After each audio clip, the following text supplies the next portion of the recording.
Hello everyone, welcome to episode 101 of Chatting with Anthony. For this episode, I'm going to address why I'm trying to improve my public speaking skills, and I'm hopefully going to influence you to do so as well. So I'll start by saying that I have been very reserved and shy, at least since high school. I don't know when exactly it quote-unquote started, because I remember being a more talkative child, but as time went on, I just became more quiet, more reserved. You learn to observe people and how they are, you get burned quote unquote a couple times, and you just decide that it's not quite worth being as open.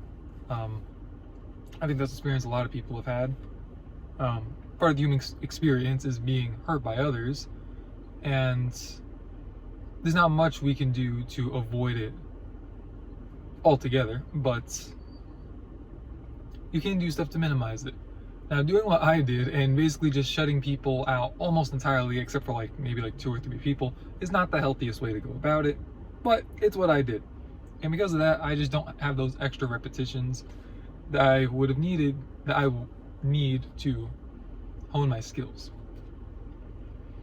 So I would also like to say that I don't believe that there really are kids that are good at public speaking by adult standards, just because it's not really a fair comparison. So I would say I've never really been good at adult quote-unquote public speaking. Because of that, I want to make up for lost time. That's a part of why I make these videos right here. So I would also like to say that a part of why I want to do this is because these skills will translate into other areas of my life. It could be selling to people, it could be influencing others, basically. Influence others to live for God, influence people to buy products or services that I am selling. Now, of course, you have to do that in an ethical manner. You have to figure out a product or service that's actually good and worth buying for before you promote it, because you don't want to basically be a charlatan. But regardless of that, those skills will take you pretty far. I think there are a lot of people who have just essentially a load of crap, and they're able to market themselves pretty well. So because of that, I think that it's evident that that area is very important. I believe when it comes to having a sales team, it's important to know how to train them yourself.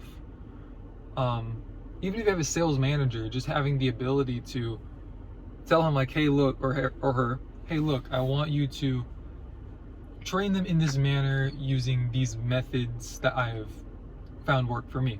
I don't believe that it is healthy to make it so regimented that they're basically just parroting what you're saying, because at that point I think you might as well just make it yourself. But I mean, I could also understand some people just might not have the time, so having someone parrot would be useful in that situation. But in most situations, if you hired someone to be your sales manager, you hopefully trust them enough to have some leeway in terms of how they actually do the training. So I would also like to influence people to live for God. Now, I think a part of the problem with the modern church is that we attract and maintain our audience through theatrics. And it's hard to build a true Christian community when it's all just based on a performance. And I'm not saying that in regards to music. That's a whole nother story. I'm talking about actual church. If you attract them with theatrics, you're gonna have to keep them with the theatrics for the most part.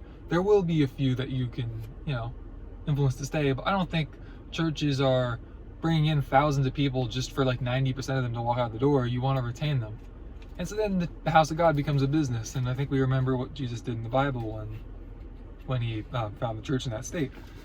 So, as Spencer Smith, I believe, I don't know if he said it, if he actually said the words, or if it was just in a video that he had, but I 100% agree with him when he said too many Christians want a seat at the table that Jesus would have flipped over.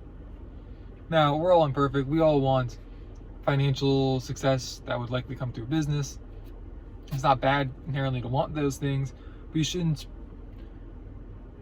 use God as the main source of doing it in regards to running it like a business, in the sense that you will do what is needed to maintain your audience. if you can monetize the truth, then by all means do it. But when you compromise the truth for the sake of the monetization, you've gone too far. And the reality is, it's tough for most people. Like, it takes a lot of self-control and will, and, well, God moving through you, to have that balance, basically. So, I could see online, like I could see on YouTube, that there are people who strike that balance pretty well, in my opinion, and that's what I strive to be like in regards to my channel and my content. So pray for me that I can continue to do that. And yeah, I mean, that's all I have for this episode. So thank you guys for watching. Stay safe. God bless. I'll see you bozos in the next one.